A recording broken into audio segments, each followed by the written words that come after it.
Bonjour à toutes et à tous, aujourd'hui ça va être un petit book haul. J'étais chez Delicache et j'ai ramené quelques bouquins à vous montrer. Tout ça j'ai payé autour de 7€, 6,94 je crois, 7€. Voilà, donc très contente. Alors, je vais vous présenter tout ça. Ici, il va y avoir tout ce qui est roman et nouvelles, fantastique. Ça sera dans une catégorie. Ensuite, il y aura une deuxième catégorie avec tout ce qui est thriller. Bien évidemment, comment partir sans thriller. Et la troisième catégorie, ça va être plutôt les histoires vraies, mais sous forme de thriller. On va commencer par ce petit recueil de nouvelles qui m'a l'air super sympathique. Donc c'est une collection motifs. Vous pouvez voir cette belle couverture, on dirait que c'est une tache de thé. Et derrière aussi, c'est la même chose. Il est en super bon état. Chacun de ces livres coûtait 99 centimes comme d'habitude, sauf un seul qui coûtait 1,99 €. Je ne sais plus lequel, mais je pense que c'est Steve...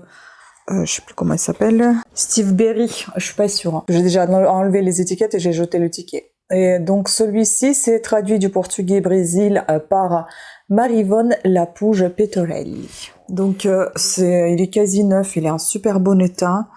Un thé bien fort et 3 tasses de Ligia Fajandes Toles. Le serpent à plumes à l'édition. Désolée si vous entendez les gargouilles de mon ventre, je viens de manger du coup. Voilà. Il est neuf en fait, hein. Il est même neuf, j'ai envie de vous dire. Il est assez dense et nous sommes ici à 259 pages. C'est très bien rempli. Donc, je vous avoue, je suis tombée vraiment sous le charme de ce petit livre. Je vous ai encore rapproché parce que moi je vois rien, mais alors rien. Un saxophoniste regarde passer les amants de sa femme. Une cantatrice se perd dans la nuit trouble de Shanghai. Une jeune fille se prépare pour le bal. 2 par 2, 3 par 3, les êtres se rencontrent, s'aiment, s'affrontent, se tournent le dos, se déchirent et se tuent sous le scalpel acéré et patient de Ligia Fajantes Teles. Avec une élégance que ne dément jamais le trouble qui provoque, les récits se déploient à la fois très simples et construits comme d'implacables machines de mort. Écoutez, je pense que c'est quelque chose d'assez particulier, mais pourquoi pas découvrir, hein. Ensuite, Tracy Chevalier. Bon, le livre, je vous avoue, il est dégoûtant, mais je n'ai pas pu le nettoyer mieux. Apparemment, ça ne s'enlève pas. La jeune fille à la perle. Aux éditions Folio. Et là, on voit bien la tâche, mais bon. Sachant que parmi tous ces livres, il y en avait 4 qui m'ont été offerts, dont celui-ci. Alors, ici, nous sommes à un peu plus de 250 pages. Ah non, on est un peu plus de 300 pages. Traduit de l'américain par Marie-Odile Fortier-Mazet. La jeune et ravissante Griette est engagée comme servante dans la maison du peintre Vermeer. Nous sommes à Delft, au XVIIe siècle, l'âge d'or de la peinture hollandaise. Griette s'occupe du ménage et des 6 enfants de Vermeer, en s'efforçant d'amadouer l'épouse, la belle-mère et la gouvernante, chacune très jalouse de ses prérogatives. Au fil du temps, la douceur, la sensibilité et la vivacité de la jeune fille émeuvent le maître qui l'introduit dans son univers. À mesure que s'affirme leur intimité, le scandale se propage dans la ville. Un roman envoûtant sur la corruption de l'innocence, l'histoire d'un cœur simple sacrifié au bûcher du génie. À découvrir, hein, j'ai déjà vu le film. C'était plutôt sympa, donc on verra si le livre est aussi prometteur. Ensuite, ça c'était, je ne sais pas, je suis tombée comme ça dessus, je me suis dit pourquoi pas découvrir La machine à explorer le temps. C'est un livre de Herbert George Wells, aux éditions Folio, en super bon état. Et nous sommes ici on n'est pas loin de 400 pages. Traduit de l'anglais par Henri Davray. Donc La machine à explorer le temps, suivi de l'île du docteur Moreau. Je vis des arbres croître et changer comme des bouffées de vapeur, tantôt roux, tantôt verts et croissaient, s'étendaient, se brisaient et disparaissaient. Je vis d'immenses édifices s'élever, vagues et splendides, et passaient comme des rêves. Toute la surface de la terre semblait changer, ondoyant et s'évanouissant sous mes yeux. Les petites aiguilles sur les cadrans qui enregistraient ma vitesse couraient de plus en plus vite. Bientôt, je remarquai que le cercle lumineux du soleil montait et descendait d'un solstice à l'autre, en moins d'1 minute. et que par conséquent, j'allais à une vitesse de plus d'une année par minute. Et de minute en minute, la neige blanche apparaissait sur le monde et s'évanouissait pour être survie par la verdure brillante et courte du printemps. Le grand classique du roman fantastique par l'auteur de La guerre des mondes et l'homme invisible. Je connais pas, mais je vais découvrir avec un grand plaisir. Mais je pense que ça doit être bien chargé en description. On verra. Et donc maintenant, on va passer à tout ce qui est thriller. Préparez-vous. Tadadam. Alors, Fred Vargas, Debout les morts. Enfin, thriller policier. Hein. Voilà, aux éditions J'ai lu. Et ici, nous sommes pas très loin de 300 pages. Un roman qui délasse et amuse tout en distillant le suc littéraire qui fait le plaisir de lire. C'est la vie de la liberté. Donc un matin, la cantatrice Sofia Simeonidis découvre dans son jardin un arbre qu'elle ne connaît pas, un être. Qui l'a planté là? Pourquoi? Pierre, son mari, n'en a que faire. Mais la cantatrice, elle, s'inquiète, en perd le sommeil, finit par demander à ses voisins, 3 jeunes types, un peu déjantés, de creuser sous l'arbre pour voir si... Quelques semaines plus tard, Sofia disparaît, tandis qu'on découvre un cadavre calciné. Est-ce le sien? La police enquête. Les voisins aussi. Sofia, il l'aimait bien. L'étrange apparition du être n'en devient que plus énigmatique. Et un petit peu de l'auteur, donc Fred Vargas, chercheur en histoire et en archéologie au CNRS, elle emprunte le pseudonyme de Fred Vargas pour écrire des romans policiers. Le succès phénoménal de ses ouvrages la place parmi des grands du genre. À découvrir. Ensuite, j'ai pris Sonia Delzongle, thriller Abîme aux éditions Folio policier. J'ai déjà un de ses livres, mais j'ai pas encore lu, donc, mais ça me tente vraiment, c'est résumé, ça a l'air très sympathique. Donc ici, il est en très très bon état. Nous sommes pas loin de 105 pages. J'adore, franchement. Et puis j'aime beaucoup parce que l'écriture ici, elle change d'italique à l'écriture, comment on appelle ça? Oh là là. Bref, l'italique et... enfin, vous voyez la classique, quoi. Janvier 1999, un homme d'affaires et son épouse s'écrasent avec leur avion de tourisme dans le massif pyrénéen du Mont Perdu, à la frontière franco-espagnole. 24 ans plus tard, leur fils Antoine obtient sa mutation dans la gendarmerie du village natal de son père. Très vite, sa supérieure comprend que sa recrue lui cache quelque chose. Quel secret obsède Antoine? Quel lien entretient-il avec la communauté qui vit à Notarcy dans la forêt voisine? Lorsqu'un berger découvre dans son pré 7 bonhommes de neige disposés autour d'un message énigmatique tracé dans la poudreuse, le village est saisi d'effroi. À juste titre, les morts violentes ne tardent pas à se multiplier dans cette sombre vallée. C'est très énigmatique, j'ai envie de vous dire. Donc ici, on a la vie de Stéphane Place d'Europe 1. Les rebondissements s'enchaînent et tiennent le lecteur en haleine jusqu'au point final, ça j'adore. Et un petit peu de Sonia Delzongle, née en 1967. Sonia Delzongle a exercé le métier de journaliste pendant 6 ans, tout en commençant à écrire, riche de sa culture franco-slave et de sa passion pour le noir.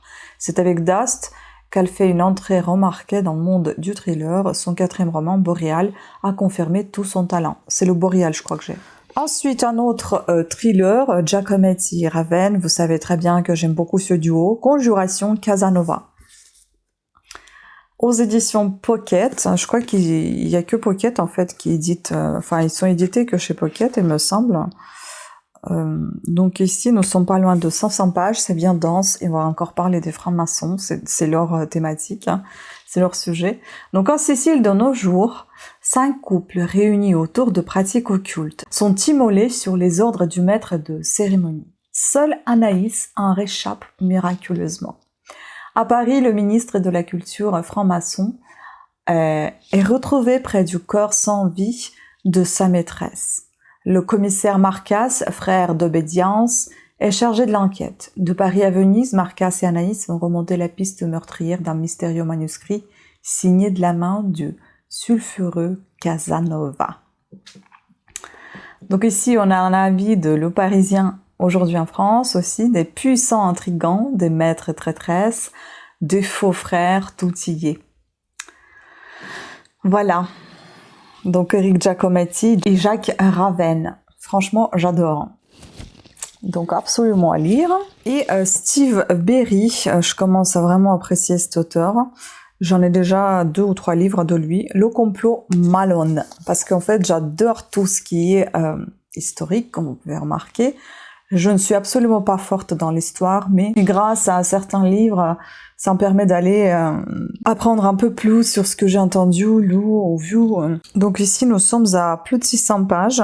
C'est assez dense, c'est assez épais. Donc on est chez Pocket encore. Un employé du Trésor américain dérobait de mystérieux documents relatifs à un secret d'État qui, s'il était révélé, risquerait de changer la face du monde. Cotton Malone, alors en mission à Venise, est sollicité pour les récupérer. Et il n'est manifestement pas le seul à vouloir mettre la main sur le fameux papier. On est encore en Italie, là. Des mystères des pères fondateurs des États-Unis jusqu'à une énigmatique entrevue clandestine entre Franklin Roosevelt et son secrétaire d'État au Trésor, une nuit de 1936 en passant par les signes ésotériques cachés dans les symboles les plus connus de l'Amérique, Cotton Malone va aller de révélation en révélation. Donc on a l'avis ici de The New York Times. Avec ce thriller vif et saisissant, Berry porte le genre à sa perfection. Et enfin, on va passer à la dernière catégorie qui est une catégorie, on va dire, true crime. Donc c'est un peu policier à la fois l'histoire vraie. Devinez qui c'est, bien évidemment, Pierre Bellemare. Donc Pierre Bellemare, l'année criminelle. Donc c'est le numéro 1, je suppose qu'il doit en avoir d'autres. Donc histoire extraordinaire et vraie. Bon, c'est un vieux livre, hein. Livre de poche. Nous sommes ici à un petit peu plus de 250 pages. Notre vie quotidienne est peuplée de faits divers dont les journaux, la radio et la télévision nous donnent le récit. Histoire vraie, histoire de sexe ou d'argent, de désespoir ou de haine, ou des êtres apparemment ordinaires deviennent par fureur ou de sang-froid des meurtriers. Pour la première fois, Pierre Bellemare et son équipe font le tour du monde pour nous raconter les faits divers d'une année, ceux qui firent la une. Simone Weber, les infirmières de Lens, mais aussi bien d'autres moins connus mais pas moins effrayants. Après les dossiers d'Interpol et les grands crimes de l'histoire, une plongée hallucinante au rythme des meilleures histoires de Pierre Bellemare dans les drames qui chaque jour se jouent auprès de nous. Ensuite, Bellemare et Jacques, donc Pierre Bellemare et Jacques Antoine, Quand les femmes tuent, tome 1. Pareil, j'ai que des tomes 1 à chaque fois. Hein. Donc celui-ci aux éditions Livres de Poche encore, donc c'est encore un ancien livre, mais pas aussi jaune que l'autre, ni la tranche jaune, ni jaunie autant. Donc on est à un peu plus de 300 pages. Par passion ou par vengeance, froidement ou dans la colère. Épouse ou amante, fille ou grand-mère, paysanne ou bien femme d'affaires, légitime défense ou préméditation, arsenic ou balle à ailette. Que se passe-t-il quand les femmes tuent? Pierre Bellemare et Jacques Antoine, les plus célèbres conteurs français, nous font pénétrer avec leur sens du suspense et de l'émotion dans l'univers incroyable des femmes criminelles. Avec eux, les meurtres achevés en une seconde de folie comme en 25 ans d'empoisonnement lent devient des histoires dont on n'oubliera jamais les rebondissements et les personnages. Et enfin, le dernier, aux éditions Gelou, celui-ci, donc pareil, on a l'audio, moi j'aime beaucoup Jean-Pierre Namia, je crois que c'est Jean-Pierre Namia qui est avec Pierre Bellemare, mais là on a encore Pierre Bellemare et Jacques Antoine, donc les dossiers extraordinaires 1. Les crimes les plus incroyables. Nous sommes ici à un peu plus de 300... Enfin, on n'est pas loin de 400 pages. Par contre, j'aime pas du tout cette écriture d'imprimerie. Là, je n'aime pas ces lettres d'imprimerie. On a l'impression que ça a flouté. Alors, souvenez-vous. 13h30 sur l'Europe 1, la voix captivante de Pierre Bellemare nous présentait les affaires criminelles les plus incroyables du siècle. Il faudra d'ailleurs que j'écoute un jour parce que je n'ai jamais entendu sa voix, à vrai dire. Si ça existe bien évidemment dans les enregistrements. Et l'on comprendra aisément ce que tel dossier avait d'extraordinaire. Il suffit de songer que dans cette myriade de meurtres, gratuits ou crapuleux, passionnels ou pathologiques, commis par des énergumènes, en proie à une folie soudaine ou consubstantielle, tous sont authentiques, ce qui ne manquera pas de nous faire frémir ou même de nous faire réfléchir. Ah ça c'est très énigmatique celui-ci. Donc Pierre Bellemare et Jacques-Antoine, hommes de radio et de télévision, Pierre Bellemare et Jacques-Antoine ont créé et animé plutôt... Attends, il y a une étiquette collée dessous là, je n'arrive pas à lire. Ah, plusieurs émissions dont la tête et les jambes, le tierce de la chanson, il y a sûrement quelque chose à faire, c'est arrivé un jour. Écoutez, ça a l'air vraiment intéressant, comme d'ailleurs toutes ces histoires, hein, tous ces récits. J'aime beaucoup. Écoutez, à lire, à découvrir et puis à partager bien évidemment avec vous. C'était tout pour cette vidéo, j'espère qu'elle vous aura plu. Dites-moi ce que vous pensez de ces nouvelles trouvailles. De ces nouvelles futures... Bah dis donc. De ces nouvelles futures lectures. Je ferai part de mon avis bien évidemment dans les points lecture sur ma chaîne. Mais si vous avez déjà lu quelque chose ou si ça vous donne envie de lire, pensez à partager aussi votre avis en commentaire sous cette vidéo.